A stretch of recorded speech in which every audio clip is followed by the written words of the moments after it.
Hi everyone, welcome to US Immigration Hub channel. In today's video, we are going to talk about the new version of Form I-912 that will expire on the February 28, 2026, as you can see right here. Form I-912, which is a request for a fee waiver. As you know, USCIS updated a lot of forms. Just giving you an advice, do not file the old version. Some of them are totally different from the old version, such as this form I-912. If you are new to this channel, my name is Liman and I make videos for a family-based immigration to simplify the immigration process. If you watch my videos very carefully, you will make your immigration journey less stressful. If you are new to this channel, please subscribe, share, hit notification bell, and give us a big like so YouTube can share the video with more people. First of all, I am not an attorney. I am here to help you based on experience I have with this form and also based on the instruction that comes with it. So if you're ready, let's get started. As I mentioned before, this is a new version of Form I-912. Do not file the old version. It is totally different than the old one, which expired on 2024. So the first part right here, which is for USCIS use only, do not touch it, leave it blank. Go to where it says start here. So type or print in black ink. You can do both. You can type and then when you print it, you can add something with a black ink, but do not correct anything that you already typed. That's my advice for you. So now let's go to part one. Before we do that, let's check which forms are eligible for a fee waiver. This is forms eligible for a fee waiver. So we have I-90, we have I-91, I-751, I-817, I-81, N300, N400, N336, N470, N565, N600K. So all these forms are eligible for a fee waiver. So now we know which form is eligible for a fee waiver.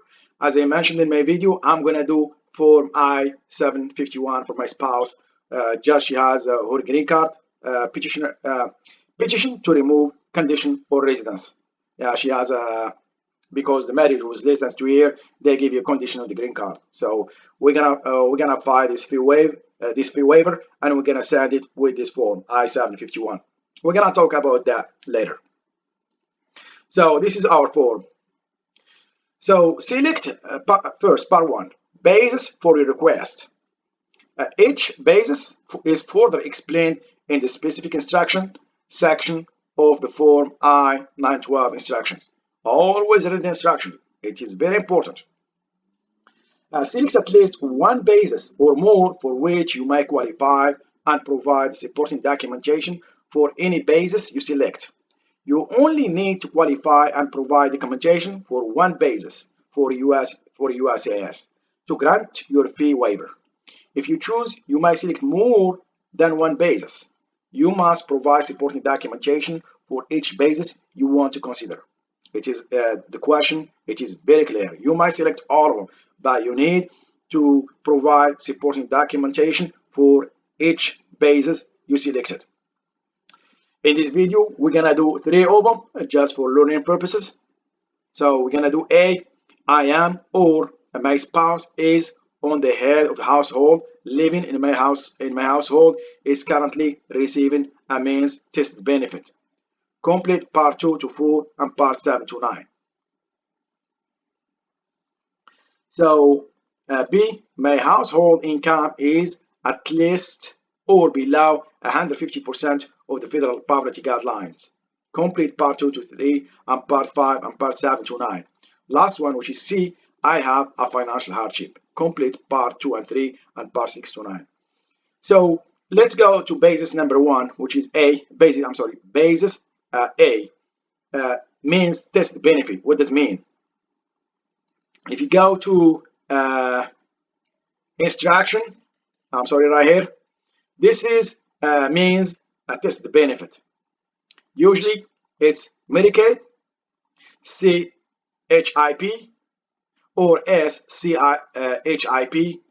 SNAP, TANF, SSI, the Housing Section 8 Housing Assistance, Special Supplemental Nutrition Program for Women, or called WEEK, Low Income Home Energy Assistance Program, LIHEAP, any services provided under Robert T. Stafford Disaster Relief and Emergency Assistance Act, and any cash benefit provided by a Department of Veterans Affairs or other federal or state, local, or tribal benefit based on veteran status. If you are in these categories right here, that means test benefit, means test benefit. That's basis A. Now, what is my household income? It's below or, I'm sorry, is at or below 150% of federal poverty guidelines. We're going to go here as well. I'm sorry, right here. Yeah, look for I-912P supplement 2024 HHS poverty guidelines for a fee waiver request. For one person, it's 22,590, 150% of HHS poverty guidelines. Two people, 30,000. If you make less than 30,660, you are qualified for fee waiver. So, what is your current immigrant or non-immigrant status? This is for my spouse. I'm filing on behalf of my spouse. She is a green card holder. Part 2, information about you requester. This is for my spouse. As I said, she is filing this form I-751 and she want to request a fee waiver. So, provide information about yourself. If you are the person requesting a fee waiver for a petition or application that you are filing for yourself. If you are the parent or legal guardian filing on behalf of a child or person with a development or mental impairment, provide information about the child or person for whom you are filing this form. My advice for you, always read the question very carefully. So box 1, we are not going to check it because she's an adult and she can, she is basically paying a prepare to file or form for her. So full name is family name, it's Bushi. Given name is Fatima. Middle name is Ine. You must put Ine right here because in the instruction of 912 they said you must put Ine right here. That's what I said. You must sometimes read the instruction. For this one right here, you can leave it blank or Ine.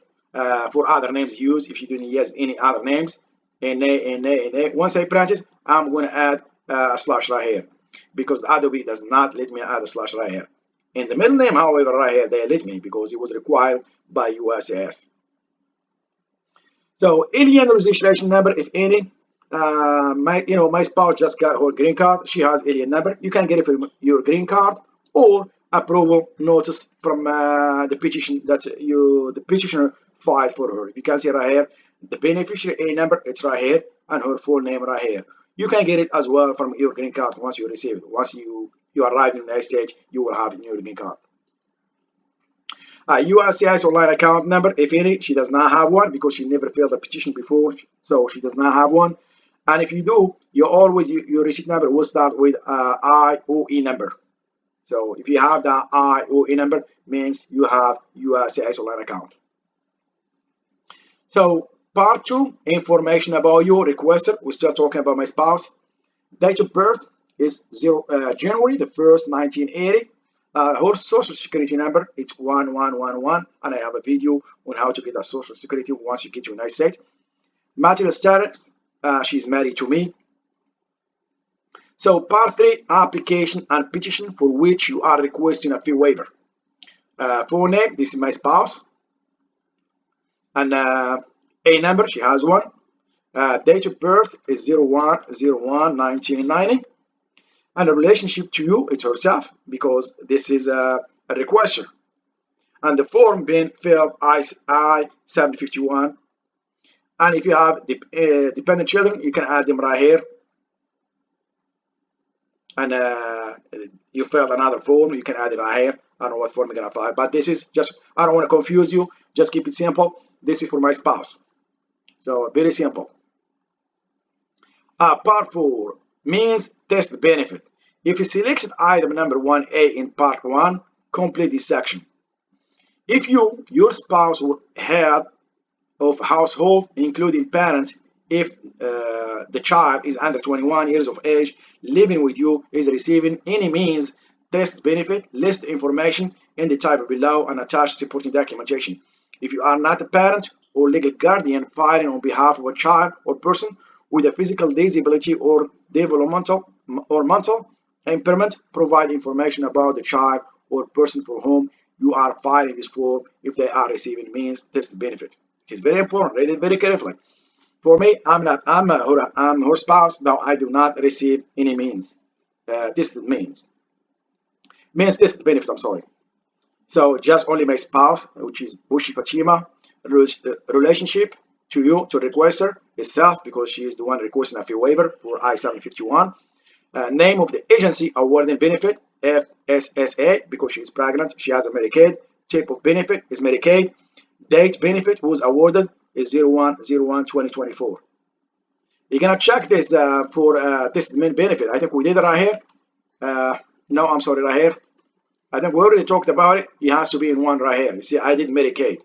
So Medicaid, it's eligible for a fee waiver.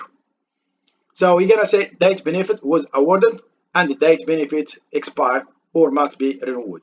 So it's very simple. Now we're gonna go to part 5, income at or below 150% of federal poverty guidelines. How are we gonna check that? Do not use IA-64P. You must use IA-912P. So if you go to income right here, I'm sorry, right here, for income, I already talked about it, just want to show you right here. For two people, this is I-912P. For two people, 30, if you make less than 30,660, you are eligible. But in her case, she is eligible because she doesn't work, and her spouse, he doesn't make enough money as well. So her status, employment status, she is not employed. If you are currently unemployed, are you currently receiving unemployment benefit? No. If you selected yes right here, they're gonna give you the date. But in my case, no, you cannot type anything right here because you are not receiving unemployment benefit. What is your legal total household size? Is 2, me and her. What is the total number of household members earning income, including yourself? It's 1. Name of head of household is going to be spouse. I'm the spouse. It's Baker Sliman. So now we're going to talk about your annual household income. So including spouse and the requester. Provide information about your adjusted gross income and the adjusted gross income of all family members counted as a part of your household. You must list all amount in your US dollars. So this is a requester, your annual adjusted gross income, she does not work, 0. Annual adjusted gross income of all family members, not including the one right here, is 20,000, just me. And the total adjusted gross income is 20,000. You can get this total adjusted gross income from your tax transcript, or if you filed a tax before, it would be in a 1040, it would be adjusted gross income. So number 9, has anything changed since the date you filed your federal tax return, or is there any difference in your circumstances from the information on your petition? For example, your material status, income, or member of dependent as related to documents provided. In my case, it's yes. What happened? This is a petitioner. This is the spouse of the requester, which is me, my spouse. I lost my job and I'm working with a minimum wage, and we have a lot of expenses, and I give it right here: student loan, mortgage, hospital loan, and car loan. So just giving some information from the USCIS right here. Now we're gonna go to part 6. If you selected item number 1C, which is basis 1C in part 1, complete this section. You might also use this space to provide any additional information about your circumstances that you would like USCIS to consider. If you or any family members have a situation that has caused you to incur expenses, debt, or loss of income, describe this situation in the box below. Specify the amount of the expenses, debt, and income losses in as much detail as possible. This may include homelessness, major medical debt for yourself or a family member, and natural disaster declaration posted to in USCIS website. This is the same thing I put right here. This is applies as well for financial hardship.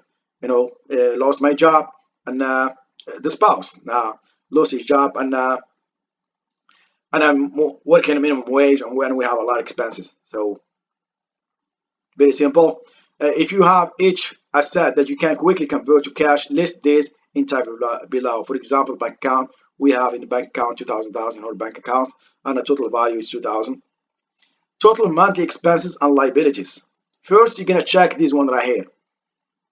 I have rent, we have food, we have utilities, or we don't have a child, we have insurance, we have a loan and credit cards, we have a car payment, we have medical expenses and school expenses.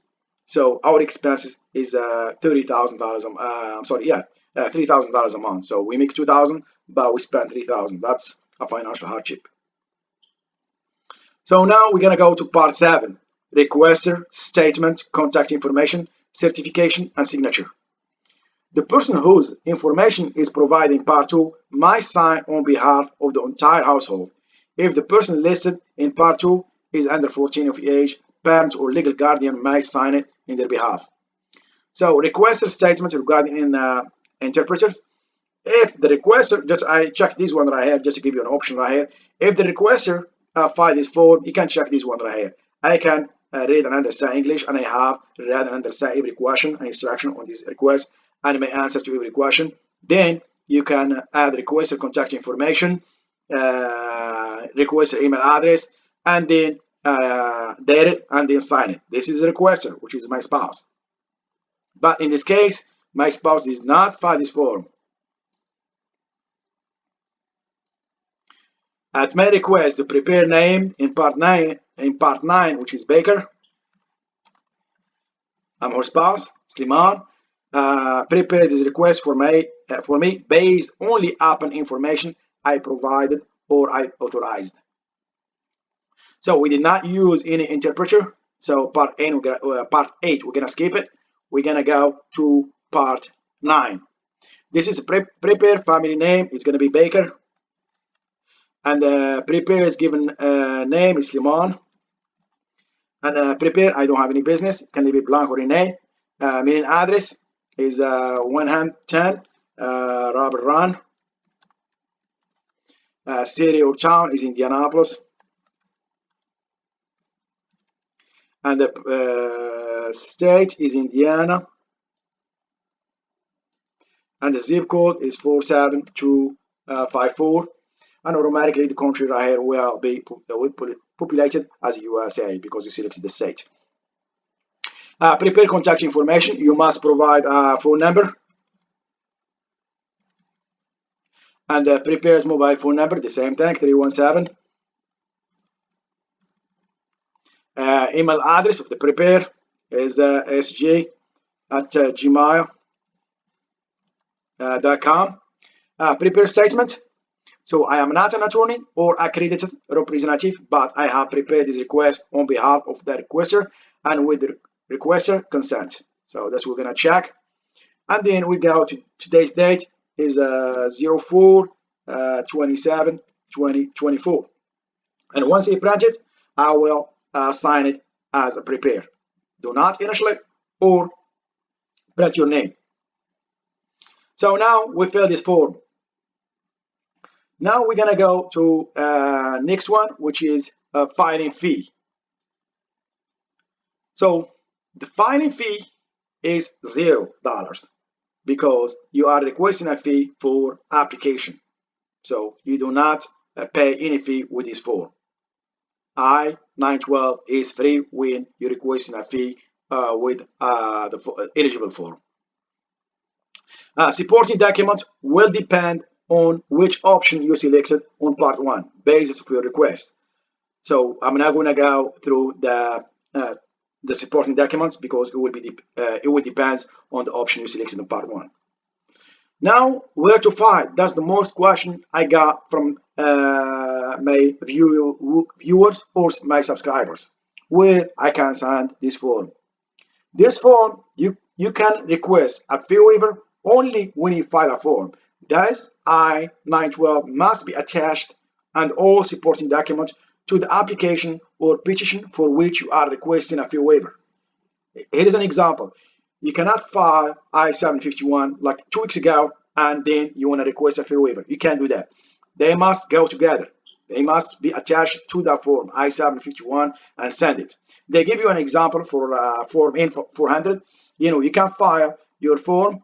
It has to be a paper version. You cannot file a fee waiver online. You can't do that. It has to be a paper version. So you file your form application, which is it could be 751 N400, any eligible form, and you must attach your form application and the form I-912 and the supporting documentation to the address listed on the instruction of the application you are filing. So it is very simple. You gotta remember I-912. You file I-912 with the application you wanna submit to USCIS, and then attach it to that form with the supporting document and send it to the address of the application. So this is the end of this video. I hope you like it. If you do, please subscribe, share, hit the notification bell. Thank you, and see you next video.